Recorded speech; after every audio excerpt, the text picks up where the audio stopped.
Saya tidak peduli siapapun Anda. Anda pernah bermaksiat, Anda pernah berbuat salah. Kita manusia yang tidak luput dari dosa. Tapi saya ingin berikan tawaran dari Al-Quranul Karim. Quran surah keempat An-Nisa ayat 100, posisi paling kiri sebelah bawah. Pernah ada orang berbuat maksiat yang tak terlukiskan. Ada seorang yang pernah bunuh orang. Bunuhnya bukan 1, 2, 100 orang. Tak terlukiskan bilangannya. Kriminalitas tidak perlu diukur karena Anda akan lelah menghitungnya. Ketika Allah berkenan memberikan hidayah kepadanya, Masya Allah. Dan hidayah selalu terbuka pada siapapun sepanjang ia mau mengambilnya sebelum nyawa sampai di kerongkongannya. Tiba-tiba datang ia pada seorang alim dan berkata, saya ingin berubah. Alim ini kemudian menyampaikan pada orang dimaksud, Anda bukan berarti tidak bisa menjadi orang baik. Hanya Anda tinggal di lingkungan yang tidak mendukung Anda jadi baik. Keluarlah dulu dari tempat itu. Pergilah ke majlis ilmu si fulan, tempatnya ada di sana. Datang ke sana, belajarlah, dan Allah akan bimbing Anda berubah dari keburukan menjadi orang yang terbaik. Didengarlah nasihat alim ini. Berangkatlah orang dimaksud, menempuh perjalanannya. Tiba-tiba Masya Allah, belum sampai ke tujuan, di pertengahan jalan, konon disebutkan lebih sejengkal, tiba-tiba maut datang menjemputnya. Thumma yudrikul maut. Apa yang terjadi? Langkahnya dihitung sebagai ibadah. Dalam terapnya dia beristighfar, taubat kepada Allah subhanahu wa ta'ala. Taubat yang menghadirkan cinta Allah subhanahu wa ta'ala. Quran surah kedua ayat 222 di ujung ayatnya. Innallaha yuhibbut tawwabin. Allah mencintai orang-orang taubat. Dan cinta Allah menghadirkan ampunan bagi seluruh dosanya. Quran surah ketiga Ali Imran ayat 31, paling kiri sebelah atas.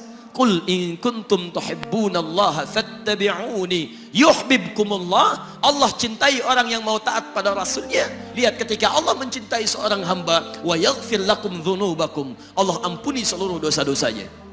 Derap langkahnya menghadirkan istighfar, taubatnya menghadirkan cinta Allah menghadirkan seluruh ampunan bagi dosa-dosa yang ia miliki.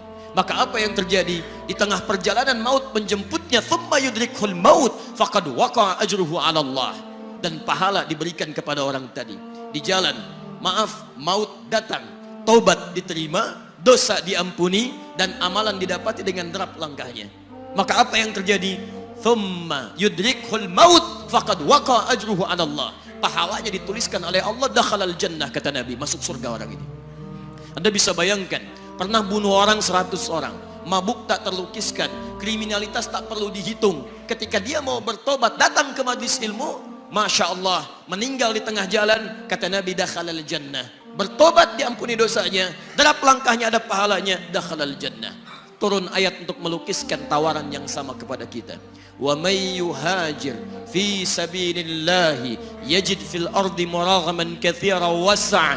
Siapapun yang mau berubah kembali pada ketentuan jalan Allah, kalau dia masih punya batas-batas kehidupan, kami akan berikan kelapangan di sisa hidupnya dan kelimpahan-limpahan kenikmatan selama dia hidup. Wa may yakhruj min baitihi muhajiran ila Allahi wa rasuli. Namun bila ada di antara mereka baru ingin berhijrah, ingin berubah jadi lebih baik dalam pandangan Allah dan Rasulnya, tiba-tiba thumma yudrikul maut, baru keluar dari tempat dia tinggal, belum sampai ke tempat dia belajar, datang maut menjemputnya. Faqad waqa'a ajruhu 'ala Allah. Kami terima semua amalnya, kami ampuni dosa-dosanya, dan kami tuliskan namanya di dalam surga. Bila 100 orang saja yang pernah dibunuh oleh orang ini, pernah bunuh 100 orang, mabuk tak terlukiskan, kriminalitas tak terhitung, mau berangkat ke majlis ilmu, tak sampai ke majlisnya, meninggal dia, bisa masuk surga. Masa Anda yang tidak pernah bunuh orang? Ada yang pernah bunuh orang di sini? Boleh angkat tangan? Ada polisi di sini, langsung saya sampaikan insyaallah. Anda gak pernah bunuh orang, Anda tidak pernah mabuk, Anda tidak pernah berbuat kriminalitas seperti orang dulu. Salah, wajar, tapi pintu tobat terbuka untuk kita semua. Masya Allah, bedanya dengan orang tadi belum sampai ke majlis ilmu, Anda sudah hadir di dalamnya, langsung di rumah Allah, diberikan tempat yang terbaik, dan kita akan belajar. Kalau dengan semua ini belum mempermudah Anda ke surga, dengan cara apa lagi Allah mesti mengantarkan Anda ke surga? Kalau dengan duduknya Anda di sini belum mau juga bertobat, dengan cara apa lagi Allah harus membimbing Anda bertobat? Kalau dengan seperti ini belum juga Anda taat kepada Rasul, dengan cara apa lagi Allah mesti meyakinkan Anda untuk taat kepada Rasulullah SAW? Karena itu teman-teman sekalian, mari kita pelajari ilmunya, dan dengan ilmu itu akan membimbing kita insya Allah kembali kepada Allah sampai mengajak keluarga kita ke surga insya Allah.